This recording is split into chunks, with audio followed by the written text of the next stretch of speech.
Super Saravana stores.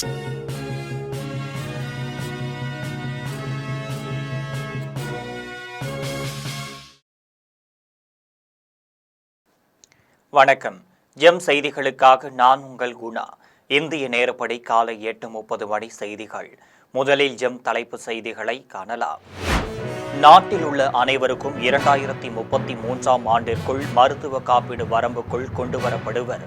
மத்திய நிதியமைச்சர் நிர்மலா சீதாராமன் அறிவிப்பு. 291 வேட்பாளர்கள் அடங்கிய முழு பட்டியலை திரிணாமுல் காங்கிரஸ் வெளியீடு. மேற்கு வங்க சட்டமன்ற தேர்தலில் முதலமைச்சர் மம்தா பானர்ஜி தனது சொந்த தொகுதியான பவானிபூர் தொகுதியில் போட்டி. தமிழகத்தில் பாலியல் வன்கொடுமைகளால் பெண்கள் கடும் கோபத்தில் இருக்கிறார்கள். மத்திய இணையமைச்சர் எல் முருகன் பேட்டி. கரூர் விவகாரம் தொடர்பாக சிபிஐ விசாரணையில் முறையாக பதிலளித்துள்ளதாக விளக்கம். சட்டமன்ற உறுப்பினர் செந்தில் பாலாஜி பேட்டி. தமிழக அரசு 12ஆம் வகுப்பு மாணவி உயிர் மாய்க்கப்பட்ட சம்பவத்தில் இதுவரை எந்தவித நடவடிக்கையும் எடுக்கவில்லை. பாஜக முன்னாள் மாநில தலைவர் தமிழிசை சவுந்தரராஜன் குற்றச்சாட்டு. இஸ்ரேல் ராணுவம் நடத்திய வான்வழி தாக்குதலில் ஈரான் பாதுகாப்பு தலைவரான லாரி ஜானி உயிரிழந்தார். இஸ்ரேல் பாதுகாப்பு அமைச்சர் இஸ்ரேல் காட்ஸ் அதிரடி அறிவிப்பு. இனி விரிவான செய்திகளை காணலாம். நாட்டில் உள்ள அனைவருக்கும் 2033ஆம் ஆண்டிற்குள் மருத்துவ காப்பீடு வரம்புக்குள் கொண்டுவரப்படுவர் என்று மத்திய நிதியமைச்சர் நிர்மலா சீதாராமன் தெரிவித்துள்ளார். டெல்லியில் மாநிலங்களவையில் கேள்வி நேரத்தின் போது எழுப்பப்பட்ட துணை கேள்விகளுக்கு மத்திய நிதியமைச்சர் நிர்மலா சீதாராமன் பதிலளித்தார். அப்போது நாட்டில் காப்பீட்டுத்துறை வேகமாக விரிவடைந்து வருகிறது என்றும் 2024-25ஆம் ஆண்டு நிதியாண்டில் 58 கோடி பேர் காப்பீடு வரம்புக்குள் கொண்டுவரப்பட்டனர் என்று தெரிவித்தார். 2033ஆம் ஆண்டிற்குள் நாட்டில் அனைவரையும் மருத்துவ காப்பீடு வரம்புக்குள் கொண்டுவரப்படுவர் என்று கூறினார். கடந்த 3 ஆண்டுகளில் சட்டத்திற்கு புறம்பாக செயல்பட்ட தனியார் காப்பீடு நிறுவனங்களுக்கு 1 கோடி ரூபாய் முதல் 2 கோடி ரூபாய் வரை அபராதம் விதிக்கப்பட்டுள்ளது என்றார். கடந்த 2022ஆம் ஆண்டு ஏப்ரல் முதல் கடந்த ஆண்டு மார்ச் வரை பிரதமரின் முத்ரா கடன் திட்டத்தின் கீழ் 15,000 லட்சம் கோடி ரூபாய் கடன் அளிக்க ஒப்புதல் அளிக்கப்பட்டுள்ளது என்று கூறினார். மேற்கு வங்க சட்டப்பேரவை தேர்தலில் போட்டியிடும் 291 வேட்பாளர்கள் கொண்ட பட்டியலை திரிணாமுல் காங்கிரஸ் அறிவித்துள்ளது. முதலமைச்சர் மம்தா பானர்ஜி பவானிபூர் தொகுதியில் போட்டியிடுகிறார். மேற்கு வங்க மாநிலத்தில் மொத்தம் 294 சட்டமன்ற தொகுதிகள் உள்ளனர். இவற்றில் முதற்கட்டமாக 152 தொகுதிகளுக்கு ஏப்ரல் 23ஆம் நாளும், இரண்டாம் கட்டமாக 142 தொகுதிகளுக்கு ஏப்ரல் 29ஆம் நாளும் வாக்குப்பதிவு நடைபெற உள்ளன. இந்நிலையில் அங்கு ஆளும் திரிணாமுல் காங்கிரஸ் கட்சி ஒரே நாளில் 291 தொகுதிகளுக்கான வேட்பாளர் பட்டியலை வெளியிட்டுள்ளது. முதலமைச்சர் மம்தா பானர்ஜி பவானிபூர் தொகுதியில் போட்டியிடுகிறார். 2021ஆம் ஆண்டு தேர்தலில் நந்தி கிராமத்தில் மம்தா பானர்ஜியை பாரதிய ஜனதா வேட்பாளர் சுவேந்த் அதிகாரி 1950 வாக்கு வித்தியாசத்தில் தோற்கடித்தார்.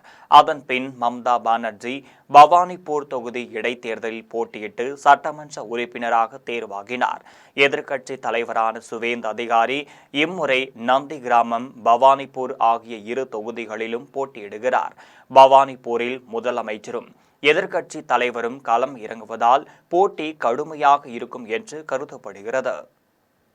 தமிழகத்தில் பாலியல் வன்கொடுமைகளால் பெண்கள் கடும் கோபத்தில் இருக்கிறார்கள் என்று மத்திய இணையமைச்சர் எல் முருகன் தெரிவித்துள்ளார். சென்னை விமான நிலையத்தில் மத்திய இணையமைச்சர் எல் முருகன் செய்தியாளர்களை சந்தித்து பேசினார். அப்போது நேபாளத்திற்கு தமிழர்கள் சுற்றுலா பயணம் மேற்கொண்ட போது 7 பேர் விபத்தில் மரணமடைந்துள்ளனர் என்றும் 7 பேர் படுகாயமடைந்துள்ளனர் என்றும் தெரிவித்தார். தொடர்ந்து இறந்த 7 பேரில் 3 பேர் பொள்ளாச்சியைச் சேர்ந்தவர்கள், 4 பேர் சென்னையைச் சேர்ந்தவர்கள் என்றார். பின்னர் அவர்களின் உடல் டெல்லிக்கு வந்துவிடும் என்றும் அதன் பின் அவர்களுடைய சொந்த ஊர்களுக்கு கொண்டுவரப்படும் என்று தெரிவித்தார். தொடர்ந்து பேசிய அவர், தமிழகத்தில் பாலியல் வன்கொடுமைகளால் பெண்கள் கடும் கோபத்தில் இருக்கிறார்கள் எனவும் வருகின்ற சட்டமன்ற தேர்தலில் இது கண்டிப்பாக எதிரொலிக்கும் எனவும் தெரிவித்துள்ளார். இன்றைக்கு தமிழ்நாட்டில் பெண்களுக்கு, சகோதரிகளுக்கு பாதுகாப்பற்ற சூழ்நிலை நிலவி கொண்டிருக்கிறது.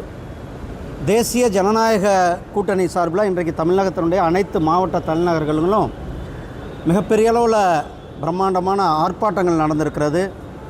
தேசிய ஜனநாயக கூட்டணியுடைய தலைவர் அண்ணன் எடப்பாடி பழனிசாமி அவர்கள் தலைமையில் சென்னையிலும், அதே போல் நம்மளுடைய பாரதிய ஜனதா கட்சியினுடைய மாநில தலைவர் திரு நயினார் நாகேந்திரன் அவர்களுடைய தலைமையில் மதுரையிலும், திரு அண்ணாமலை அவர்களுடைய தலைமையில் கோயம்புத்தூர்லேயும், இப்படி ஒவ்வொரு திரு அண்ணன் டிடிவி அவர்களுடைய தலைமையில் தஞ்சாவூர்லேயும், மரியாதைக்குரிய அண்ணன் அன்புமணி ராமதாஸ் அவர்கள், திரு வாசனையா அவர்களுடைய தலைமையில் வெவ்வேறு இடங்கள்லாம் இன்றைக்கு இந்த தேசிய ஜனநாயக கூட்டணி சார்பில் ஒரு மிகப்பெரிய ஆர்ப்பாட்டம் நடந்திருக்கிறது. கரூர் விவகாரம் தொடர்பாக சிபிஐ அதிகாரிகள் தன்னிடம் சில நிகழ்வுகள் குறித்து கேட்ட கேள்விக்கு முறையாக பதிலளித்ததாக சட்டமன்ற உறுப்பினர் செந்தில் பாலாஜி தெரிவித்துள்ளார். சென்னை விமான நிலையத்தில் திமுக சட்டமன்ற உறுப்பினர் செந்தில் பாலாஜி செய்தியாளர்களை சந்தித்து பேசினார். அப்போது பேசிய அவர், கரூர் விவகாரம் தொடர்பாக சிபிஐ அதிகாரிகள் தன்னிடம் சில நிகழ்வுகள் குறித்து கேட்ட கேள்விக்கு முறையாக பதிலளித்ததாக தெரிவித்தார். தொடர்ந்து சிபிஐ அதிகாரிகள் கேட்ட கேள்விகளை பொதுவெளியில் சொன்னால் நன்றாக இருக்காது என்று கூறினார். இதையடுத்து திமுக வருகின்ற சட்டமன்ற தேர்தலுக்கான பணிகளை கடந்த நாடாளுமன்ற தேர்தல் முடிந்தவுடன் தொடங்கிவிட்டதாகவும், முதலமைச்சர் மு.க.ஸ்டாலின் தொடர்ந்து 2வது முறையாக முதலமைச்சர் ஆகுவார் எனவும் தெரிவித்தார். சில கேள்விகளை முன்வைத்தார்கள். அந்த கேள்விகளுக்கு முறையான பதிலை வழங்கியிருக்கின்றேன். குறிப்பாக ஒரு சாட்சிகள் என்ற அடிப்படையில் அன்று நடைபெற்ற சில நிகழ்வுகள் குறித்து என்னிடம் கேள்விகளை முன்வைத்தார்கள். அந்த கேள்விகள் என்ன, அதுக்கு என்ன பதில் சொன்னேன் அப்படிங்கிறது பொதுவெளியில் சொன்னால் சரியாக இருக்காது. ஒரு விசாரணை ஆணையத்தின் முன்பு வைக்கப்பட்ட கேள்வி பதில்கள். ஆகையால் முறையான கேள்விகளுக்கு முறையான பதிலை வழங்கியிருக்கின்றேன். கேள்விகள் கேட்கப்பட்டது, நீங்க எத்தனை மணி நேரம் அவங்க சைன் பண்ணீங்க? 10:30 மணிக்கு வர சொல்லியிருந்தாங்க. நான் 10:15 போயிருந்தேன். திரும்ப ஒரு 5 மணிக்கு நிறைவு பெற்றேன். கேள்விகள் எண்ணிக்கை என்னங்கிறது பார்க்கல. அதான் சொன்னேன், நான் விசாரணத்தின் முன்பு சொல்லப்பட்ட கேள்விகளும் அதற்கான பதில் சொன்னா சரியா இருக்காது. அனுசரணையாக இருந்த இந்த அரசாங்கம் மாணவி உயிர் மாய்க்கப்பட்ட சம்பவத்தில் இதுவரை எந்த ஒரு நடவடிக்கையும் எடுக்கவில்லை என்று தமிழிசை சவுந்தரராஜன் குற்றம் சாட்டியுள்ளார். சென்னை விமான நிலையத்தில் பாஜக முன்னாள் மாநில தலைவர் தமிழிசை சவுந்தரராஜன் செய்தியாளர்களை சந்தித்து பேசினார். அப்போது தூத்துக்குடிக்கு சென்று 12ஆம் வகுப்பு மாணவி உயிரிழந்த சம்பவம் குறித்து அவரது பெற்றோர்களை நேரில் சந்தித்து ஆறுதல் தெரிவித்ததாக கூறினார். தொடர்ந்து தமிழ்நாட்டில் கள்ள சாராயம் குடித்து இறந்தவர்களுக்கு கூட அனுசரணையாக இருந்த இந்த அரசாங்கம் மாணவி உயிர் மாய்க்கப்பட்ட சம்பவத்தில் உடனடியாக எந்த ஒரு நடவடிக்கையும் எடுக்கவில்லை என்று குற்றம் சாட்டினார். இதையடுத்து கொடூரமான மரண ஓலம் நடந்து கொண்டிருக்கும் போது முதலமைச்சர் அதை பற்றி கவலைப்படாமல் சென்னையில் ரீல்ஸ் எடுத்துக்கொண்டு விளம்பரம் பண்ணிக்கிட்டு இருக்கிறார் என்று தெரிவித்தார். பின்னர் திமுக மகளிர் உரிமை தொகை என்று சொல்லி 10,50,000 ரூபாய் கோடி கடன் வாங்கி ஒவ்வொரு தலையிலும் 1,40,000 கோடி ரூபாய் கடனை வைத்துள்ளார் என்று கூறினார். தொடர்ந்து தமிழ்நாட்டில் பாலும் தேனும் ஓடவில்லை என்றும் கஞ்சாவும் ரத்தமும் தான் ஓடிக்கொண்டிருக்கிறது என்று விமர்சித்தார். எல்லாத்தோட எனக்கு ரொம்ப மனதிற்கு வேதனையான விஷயம் விளாத்திக்குளத்தில் அந்த பொண்ணோட வீட்டுக்கு போனது தாங்க. என்னால் தாங்கவே முடியல. ஒரு +2க்கு படித்து கொண்டிருந்த ஒரு மாணவி காணாமல் போய், ஒரு எளிய குடும்பம். அந்த அம்மா அப்பாவை நான் பாராட்டுறேன். அப்பா கூலி வேலை செய்கிறாரு. மிக மிக வெள்ளந்தியான எளிய குடும்பம். அக்காவை கல்லூரியில் படிக்க வைக்கிறாங்க, பொண்ணை படிக்க வச்சிட்ருக்காங்க. அந்த அம்மா அழுகிற அழுகை 6 நாள் ஆகியும் இன்னும் குற்றவாளி கண்டுபிடிக்கப்படவில்லை. இது தமிழ்நாட்டில் இருக்கின்ற மிக மிக அவல நிலை. அதனால் அது மட்டும் இல்லை, கள்ளச்சாராயத்துக்கெல்லாம் உடனே பணம் கொடுக்கின்ற அரசு 6 நாள் ஆகியும் எதையுமே அவங்களுக்கு கொடுக்கல. அதனால் இன்றைய காலகட்டத்தில் அதை அறிவிக்க முடியாத ஒரு சூழ்நிலையிலும் இருக்கிறாங்க. ஏன்னா தேர்தல் விதிமுறைகள் வந்துவிட்டது. அதனால் இன்றைக்கி மிக மிக வருத்தமாக எனது பதிவை செய்கிறேன்.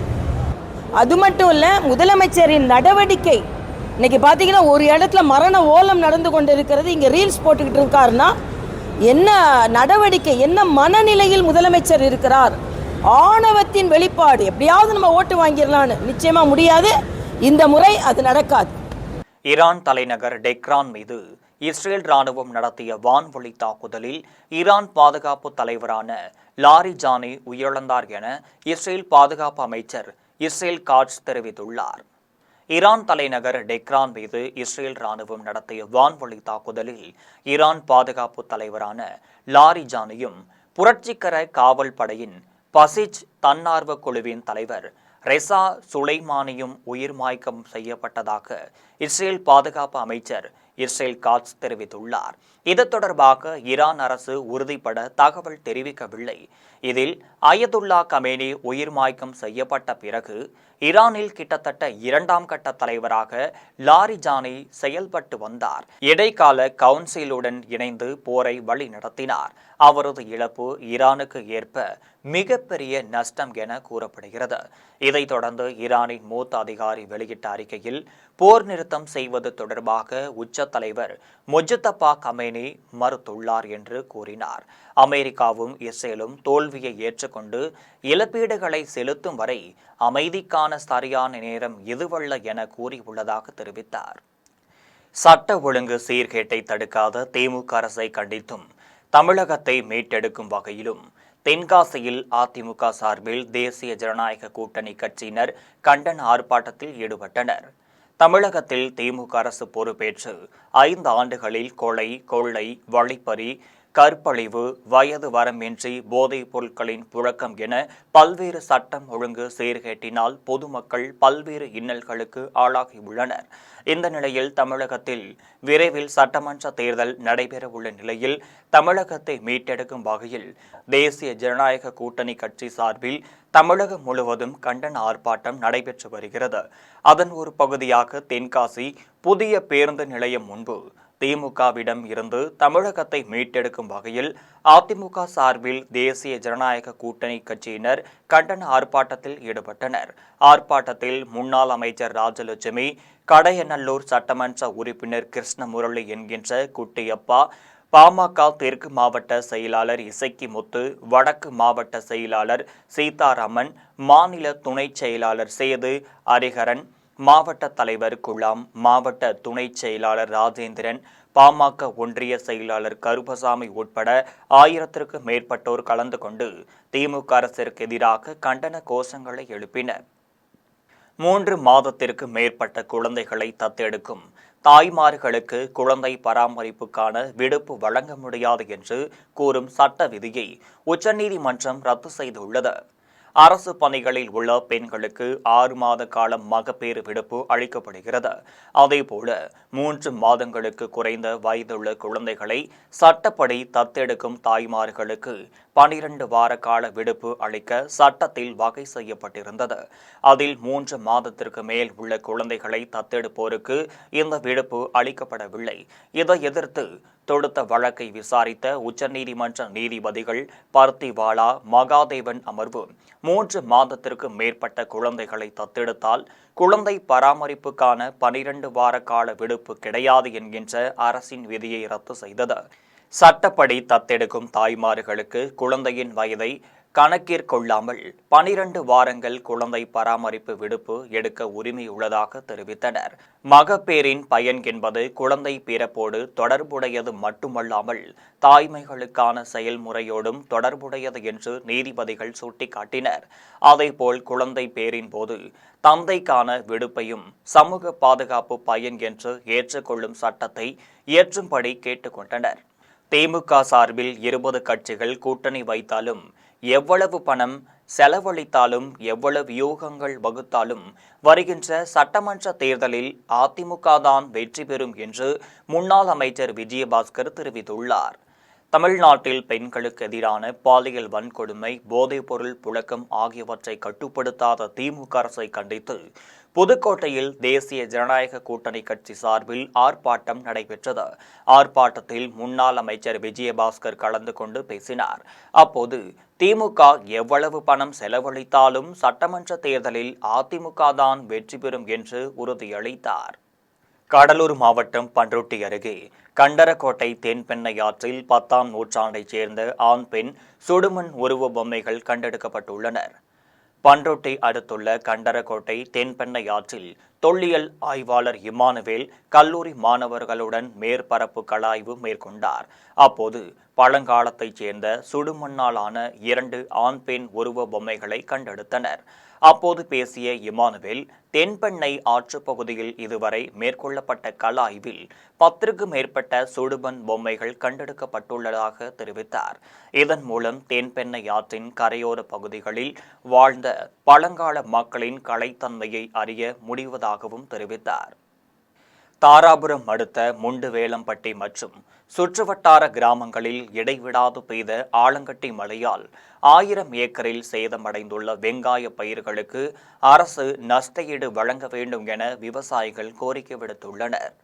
திருப்பூர் மாவட்டம் தாராபுரம் அடுத்த முண்டுவேலம்பட்டியில் விவசாயி முத்துக்குமார் என்பவர் தனது தோட்டத்தில் 5 ஏக்கர் பரப்பளவில் சின்ன வெங்காயம் சாகுபடி செய்து வந்துள்ளார். இந்த நிலையில் திருப்பூர் மாவட்டம் தாராபுரம் அடுத்த முண்டுவேலம்பட்டி மற்றும் சுற்றுவட்டார கிராமங்களில் நள்ளிரவில் 1 மணி நேரத்திற்கு மேலாக இடைவிடாத பெய்த ஆலங்கட்டி மழையால் 20 நாட்களில் அறுவடை செய்ய இருந்த வெங்காயம் அழுகும் நிலை ஏற்பட்டுள்ளது. மேலும் வெங்காயத்தின் பிடிப்பு தன்மை 20 நாட்களுக்கு பிறகுதான் கூடுதல் எடை கிடைக்கும் என்றும், இந்த நேரத்தில் ஆலங்கட்டி மழை பெய்ததால் பெரும் இழப்பை சந்தித்து வருகிறோம் என விவசாயி முத்துக்குமார் வேதனை தெரிவித்துள்ளார். இது குறித்து மேலும் விவசாயிகள் தெரிவிக்கையில், முழுவதுமே ஆலங்கட்டி மலைங்க. அதில் இப்போ விவசாய பயிர்கள் வெங்காய பயிர், கொத்துமல்லி, தக்காளி, தர்பூசணி அனைத்து விதமான விவசாய பயிர்களும் சர்வநாசங்க. வெங்காய பயிர் பாருங்க எப்படி அடிபட்டு இருக்குதுன்னு. பூராமே தடி எடுத்து ஒரு மனிதன் போய் அடிச்சாங்க கூட இப்படி அடிச்சு அதுக்கு இதாக ஆகிற அளவுக்கு முழுமையா 40-45 நாள் பயிருங்குது. இதுக்கு முட்டுவலி ஒரு ஏக்கராவுக்கு 50,000 to 60,000 ரூபாய் செலவு பண்ணிக்கிறோங்க. நம்மளது 5 ஏக்கராங்க, முழுமையா சேதம் அடைஞ்சிருச்சுங்க. செய்யார் அடுத்த அப்துல்லாபுரம் சோதனை சாவடியில் உரிய ஆவணங்கள் இன்றி காரில் எடுத்து சென்ற 84,700 ரூபாயையும் 60,000 சிகரெட்டு பாக்கெட்டுகளையும் தேர்தல் பறக்கும் படையினர் பறிமுதல் செய்துள்ளனர். திருவண்ணாமலை மாவட்டம் செய்யார் அடுத்த அப்துல்லாபுரம் சோதனை சாவடி அருகே தேர்தல் உதவி அலுவலர் ஜீவா தலைமையிலான தேர்தல் பறக்கும் படையினர் வாகன சோதனையில் ஈடுபட்டனர். அப்போது கர்நாடகா, ஆந்திரா மாநிலங்களில் உள்ள கிளப்பிற்கு சிகரெட் பாக்கெட்டுகளை சப்ளை செய்வதற்கு சென்னையிலிருந்து பெங்களூரு காடுகோடி பகுதியைச் சேர்ந்த சதீஷ் யாடியா என்பவர் உரிய ஆவணங்களின்றி எடுத்து சென்ற 84,700 ரூபாய் மற்றும் 60,000 சிகரெட்டு பாக்கெட்டுகளை தேர்தல் பறக்கும் படையினர் பறிமுதல் செய்தனர். அதன் பின்னர் செய்யாறு சார் ஆட்சியரும் தேர்தல் நடத்தும் அலுவலருமான அம்பிகா ஜெயினிடம் ஒப்படைத்தனர். ஆய்வின் போது வட்டாட்சியர்கள், தேர்தல் உதவி அலுவலர்கள் பலர் உடன் இருந்தனர். நெய்வேலி NLC நிர்வாகத்திற்கு நிலம் மற்றும் வீடுகளை வழங்கிய மக்களுக்கும் இழப்பீடு தொகை வழங்க வேண்டும் என வலியுறுத்தி விருத்தாச்சலம் வருவாய் கோட்டாட்சியர் அலுவலகத்தை முற்றுகையிட்டு விவசாயிகள் ஆர்ப்பாட்டத்தில் ஈடுபட்டனர்.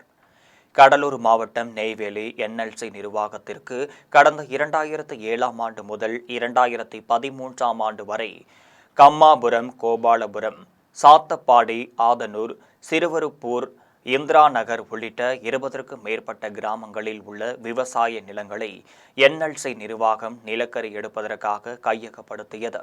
இதில் கம்மாபுரம், கோபாலபுரம், முத்துகிருஷ்ணபுரம் உள்ளிட்ட கிராமங்களுக்கு மட்டும் நஷ்டஈடு வழங்கப்பட்டுள்ளதாகவும், மீதம் உள்ள 5க்கும் மேற்பட்ட கிராமத்தில் உள்ள விவசாயிகளுக்கு இழப்பீடு வழங்காததால் விருத்தாச்சலம் வருவாய் கோட்டாட்சியர் அலுவலகத்தை முற்றுகையிட்டு கிராம மக்கள் போராட்டம் நடத்தினர். அப்போது நெய்வேலி NLC நிர்வாகத்திற்கும் நிலம் கொடுத்த விவசாய குடும்பத்தினருக்கு ரூபாய் 17 லட்சம் இழப்பீடு தொகை வழங்க வேண்டும் என வலியுறுத்தினர்.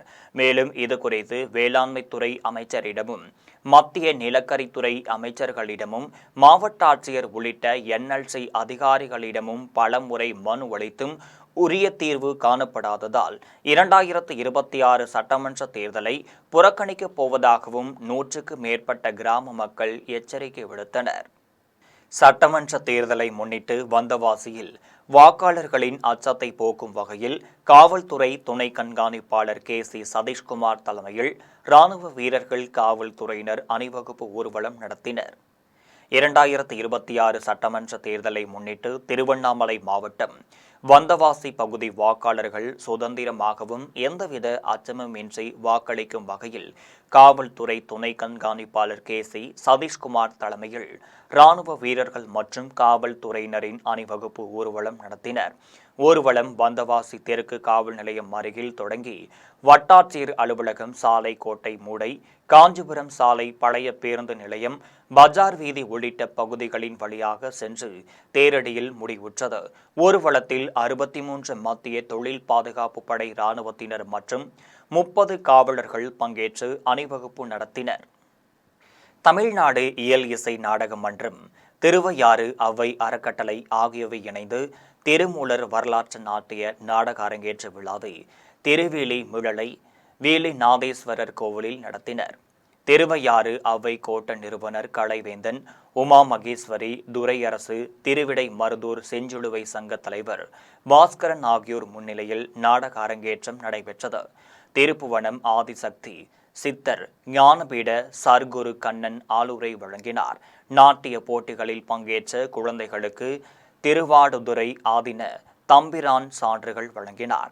விழாவில் கரந்தை கலைக்கல்லூரி முதல்வர் ராஜாமணி, புலவர் கந்தசாமி, வள்ளி நாயகம், கண்ணகி, பெங்களூரு முரளி, மெலட்டூர் கோபாலகிருஷ்ணன் ஆகியோர் கலந்து கொண்டனர். இசை நாட்டியங்களை நாட்டிய கலை அரசி பெங்களூரு பிரியம்பதா, மெலட்டூர் பாகவத மேளா கலைக்குழுவினர் சிறப்பாக செய்திருந்தனர். திமுக ஆட்சியில் பெண்களுக்கு மட்டுமல்லாமல் சிறு பெண் குழந்தைகளுக்கு கூட பாதுகாப்பு இல்லை என்று அதிமுக முன்னாள் அமைச்சர் பெஞ்சமின் தெரிவித்துள்ளார். சென்னை ராமாபுரத்தில் அதிமுக கிழக்கு பகுதி செயலாளர் சத்யநாதன் தலைமையில் தெருமுனை பிரச்சார பொதுக்கூட்டம் நடைபெற்றது. கூட்டத்தில் முன்னாள் அமைச்சர் பெஞ்சமின் கலந்து கொண்டு உரையாற்றினார். அப்போது தமிழகத்தில் முதல் முறையாக பெண் குழந்தைகளுக்காக தொட்டில் குழந்தை திட்டத்தை கொண்டு வந்தவர் புரட்சி தலைவி அம்மா என்று தெரிவித்தார். தொடர்ந்து அதிமுக ஆட்சி காலத்தில் பெண்கள் பாதுகாப்பாக இருந்தனர். ஆனால் தற்போது உள்ள திமுக ஆட்சியில் பெண்களுக்கு மட்டும் இல்லாமல் சிறு பெண் குழந்தைகளுக்கு கூட பாதுகாப்பு இல்லாமல் சட்ட ஒழுங்கு சீர்கெட்டு உள்ளது என்றார். இதில் நிர்வாகிகள் மற்றும் தொண்டர்கள் ஆகியோர் கலந்து கொண்டனர். நாகையில் அதிமுக சார்பில் நடைபெற்ற ஆர்ப்பாட்டத்தில் தேசிய ஜனநாயக கூட்டணி கட்சிகளின் பிரதிநிதிகள் கலந்து கொண்டு திமுக அரசை கண்டித்து கண்டன கோஷங்களை எழுப்பினர். நாகப்பட்டினம் மாவட்டம் அவுரி திடலில் அதிமுக முன்னாள் அமைச்சர் OS மணியன் தலைமையில் திமுக அரசை கண்டித்து கண்டன ஆர்ப்பாட்டம் நடைபெற்றது.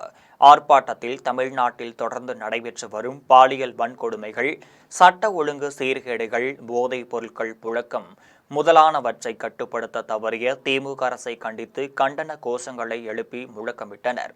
இந்நிகழ்வில் அதிமுக நிர்வாகி காளியம்மாள், தேசிய ஜனநாயக கூட்டணி கட்சிகளின் பிரதிநிதிகள் ஆகியோர் கலந்து கொண்டனர்.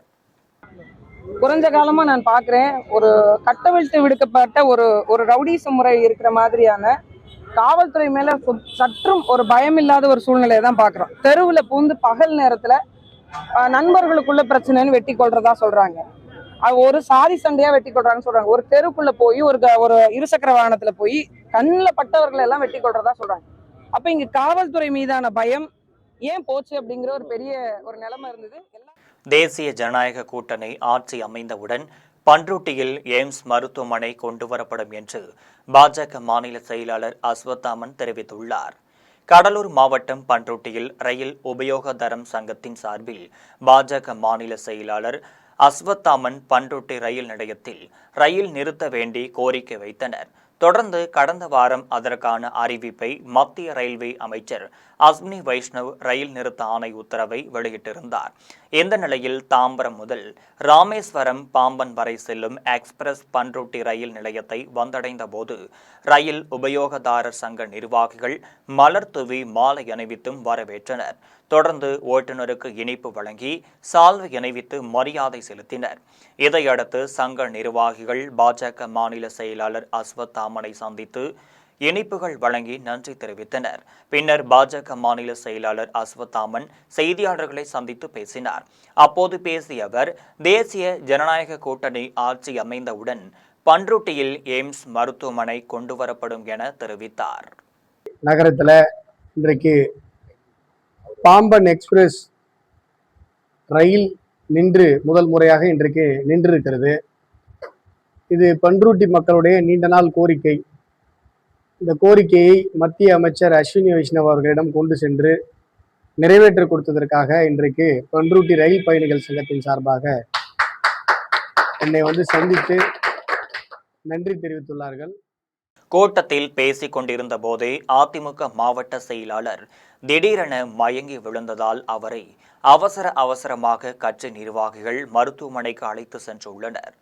தேனியில் பாலியல் வன்கொடுமைகள், சட்ட ஒழுங்கு சீர்கேடுகள், போதைப் பொருள் புழக்கம் ஆகியவற்றை கட்டுப்படுத்த தவறிய திமுக அரசை கண்டித்து அதிமுக சார்பில் ஆர்ப்பாட்டம் நடைபெற்றது. இதில் பெண்களுக்கு எதிரான பாலியல் வன்கொடுமைகளை தடுக்க தவறிய திமுக அரசை கண்டித்து கோஷங்களை எழுப்பினர். அப்போது தேனி கிழக்கு மாவட்ட செயலாளர் ராமர் மேடையில் பேசிக் கொண்டிருந்த போது திடீரென மயங்கி கீழே விழுந்தார். இதன் பின்னர் அவரை அருகில் இருந்த நிர்வாகிகள் மருத்துவமனைக்கு அழைத்து சென்றனர். இதனால் ஆர்ப்பாட்டத்தை விடுத்து அனைவரும் அங்கிருந்து கலைந்து சென்றனர். புதுக்கோட்டையில் தேர்தலை முன்னிட்டு துணை ராணுவம் காவல்துறையினருடன் இணைந்து கொடி அணிவகுப்பு பேரணியில் ஈடுபட்டனர்.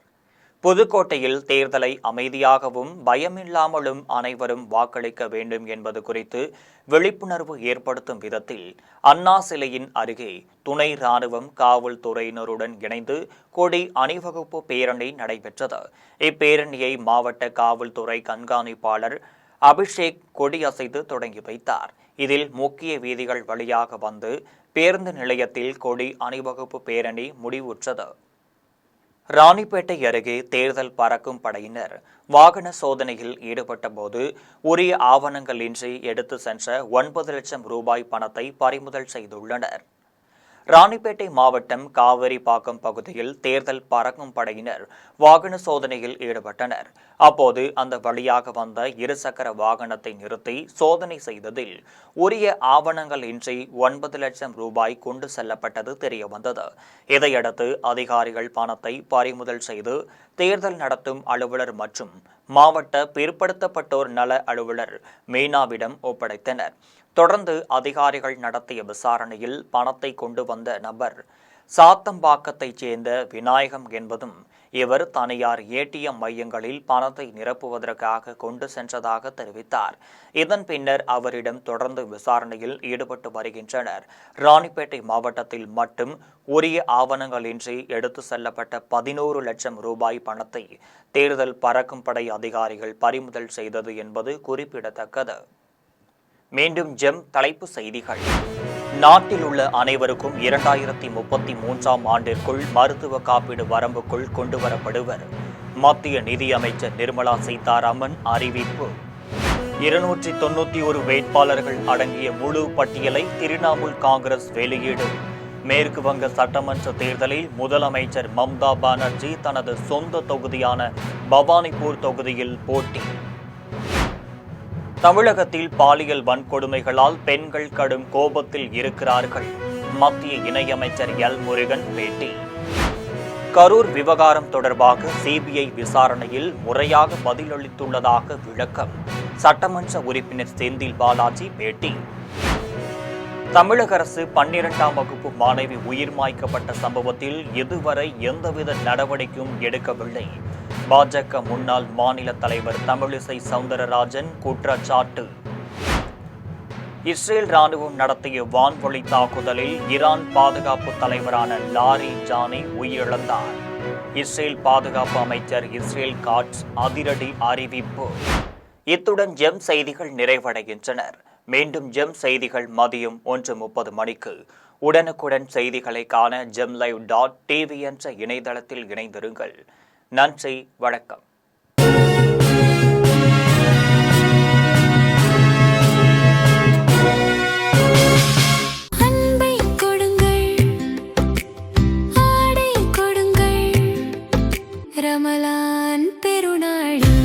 Super Sarvana Stores.